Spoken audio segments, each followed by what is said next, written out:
Yo, what is up, guys? Delboy here, aka Blue Collar Sports TV. Hopefully you guys are doing well. If you're new here, smash that like, hit subscribe, all of that good stuff. So some massive news in the heavyweight division. Last night it was revealed that Deontay Wilder won his arbitration case against Tyson Fury, meaning that Tyson Fury is now legally obligated to fight Deontay Wilder for a third time. Now obviously that puts a huge spanner in the works for Undisputed. That fight right now is really looking unlikely as it stands currently. I guess the only ways around it really would be to launch a legal appeal or alternatively pay Deontay Wilder some sort of step-aside fee.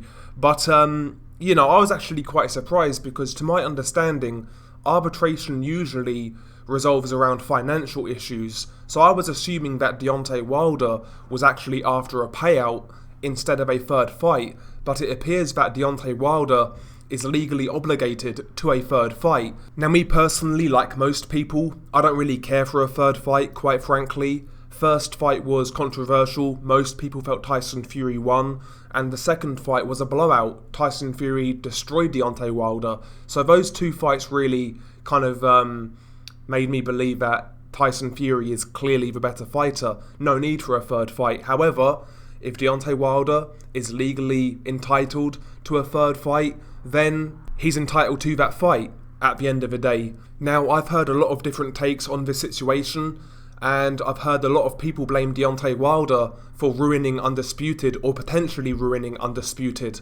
I've been very critical of Deontay Wilder in the last few months, but I cannot be critical of Deontay Wilder in this case. Ultimately, he's only chasing something that he's legally entitled to. It's not Deontay Wilder's fault, he's just chasing something that he's legally entitled to, from what it appears. So to blame Deontay Wilder, personally, I think is very unfair.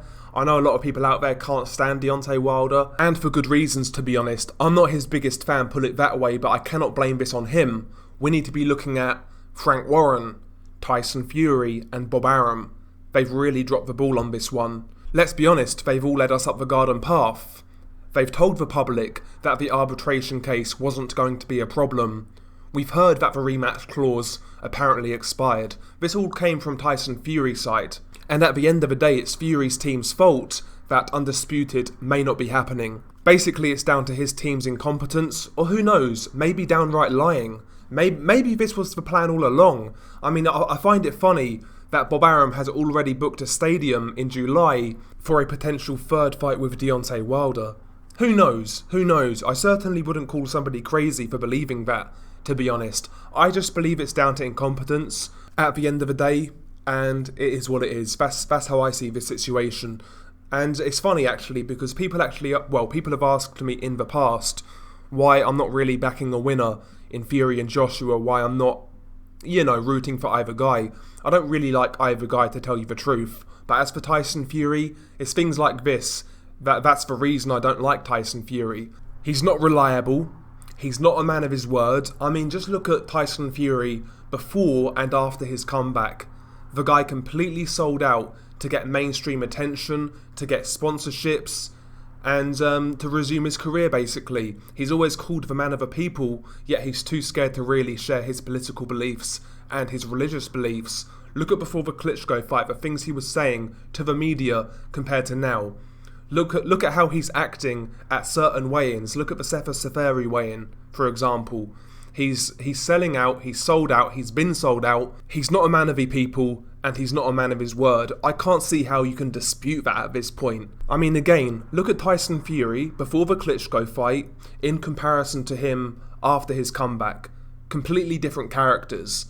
Tyson Fury, he's taken lessons in PR, and he's basically a corporate shill at this point. He's an industry.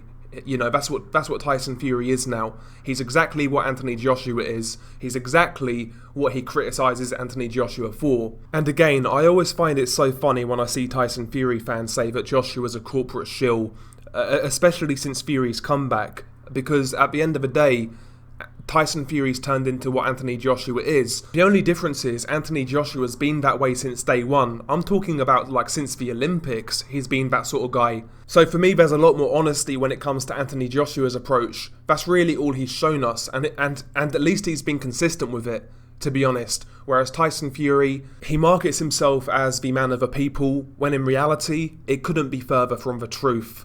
You know, the guy's extremely manipulative, I'll give him that, and his fans are going to eat up anything he says, and even after this, they'll still try and find ways to spin it and alleviate blame from Tyson Fury and his team, but in reality, it's Fury and his team that have put this fight in serious jeopardy. It's as simple as that. If you don't want to be real about that and be honest about that, then I don't know what to say. I really don't know what to say. But at the end of the day, it's looking highly likely we're going to get a third fight with Deontay Wilder. Me personally, I'm not all that interested in that third fight, to tell you the truth. I've seen it twice before. I feel that Tyson Fury clearly showed that he was a better fighter. There's a little bit of intrigue there to see what Deontay Wilder looks like, to see whether he's really been working on much in the gym. But apart from that, I don't really care for a third fight, and that fight does nothing for Tyson Fury or his legacy. Beating Wilder again does nothing for his resume. Wilder, on the other hand, if Wilder could pull this off, wow, that's a massive win for him and a huge moment in his career. So, listen, Wilder's in a great position here. You know, as for Tyson Fury, he's in a no-win, no-win situation. Nobody wants to see a third fight with Deontay Wilder. And, you know, even if he beats Deontay Wilder again, nobody's really going to give him any credit. And God forbid he lose that fight. Can you imagine? Tyson Fury's in a no-win, no-win situation when it comes to this third fight with Deontay Wilder. Anthony Joshua, on the other hand, where does he go from here? I mean, the elephant in the room right now when it comes to Joshua is the WBO situation. Alexander Usyk is the mandatory, and by the way, Alexander Usyk played a blinder not signing that Joe Joyce fight until Undisputed was confirmed. Because ultimately, if he signed for that fight and this happened, then he's still got to fight Joe Joyce. He can't enact his mandatory position. But now he's not signed to fight Joe Joyce, and now it appears that Undisputed is on the rocks. You know, providing this falls through, theoretically, Alexander Usyk should be able to enforce his mandatory and fight Anthony Joshua. And by the way, I was mentioning earlier the third fight for with Wilder for Fury. That's not a legacy fight. That's not a resume-building fight. Alexander Usyk for Joshua, on the other hand, is a resume-building fight. It is a legacy fight. It's a battle of, you know, two Olympic gold medalists. And it's a fight that a lot of people are very interested in. I'll be honest, if that fight happens next for Anthony Joshua, I'll give the guy all of the credit in the world, because I'm not convinced that the people around Joshua are all that keen on the Usyk fight. I'm sure Joshua would fight him, but I'm not convinced the people around him want that fight. So if that fight happens next, I give both guys all of the credit in the world. It's a fight I'm really, really, really interested in. And ultimately, it's a legacy fight for both fighters. If Joshua were to beat Usyk, it's a great name on his resume, and vice versa. So, listen, Joshua has a great option without Tyson Fury, in my opinion. When it comes to legacy fights, he's got a great option in Alexander Usyk. But when it comes to Tyson Fury, as far as I'm concerned, a third fight with Deontay Wilder doesn't really do much for his legacy. And by the way, as for Alexander Usyk, you know, the pressure is now back on Joshua. Ultimately, he's got the reputation that he always fights his Mandos. That's his reputation. So there's going to be pressure now on Joshua to fight Usyk. If he doesn't and he vacates, that's a bad look and it's a duck. And if that did happen, I would obviously flame up Anthony Joshua. But until that happens, I've really got nothing bad to say about Joshua. To be honest, again, you guys know Anthony Joshua is not one of my favourite fighters. I don't really like the guy, to tell you the truth, but ultimately, if you're really being objective and we take what we see in the media as face value and we just analyse it that way, you can't really blame Joshua or his team for this falling through. You really can't. I think you'd be very unfair if you were to do that. So, yeah, there's no blame on Joshua from my end when it comes to this, but ultimately, he's got to continue his career. There's a great legacy fight in Alexander Usyk, so that's what I want to see Joshua pursue.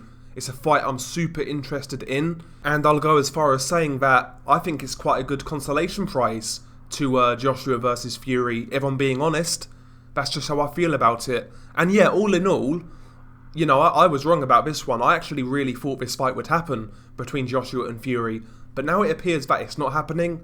I'll be honest, I thought I'd be a lot more mad, a lot more angry, but I really don't care that much, to tell you the truth. I really don't care.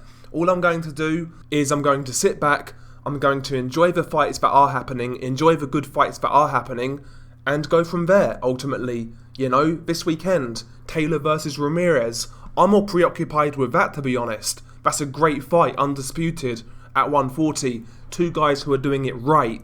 Even Evgeny Romanov versus Dmitry Kudryashov this Friday. I'm super excited about that fight. So, at the end of the day, I'm going to keep it rolling. It is what it is. It's boxing. Shit like this happens. It's part of being a boxing fan at the end of the day. And, I'm going to take what I can from it, really. If I get Joshua versus Usyk, then, I'm happy with that fight. Don't really care for Fury Wilder 3, but at the end of the day, I'll still find a way to watch it. What can I say? I'm not going to sit here and say, I'm fucking seething that this fight's not happening. I'm never going to cover boxing again. I'll be lying to you guys. If I really felt that way about it, I wouldn't cover the sport. So it is what it is. Share your thoughts below. Being your guy Delboy. Peace.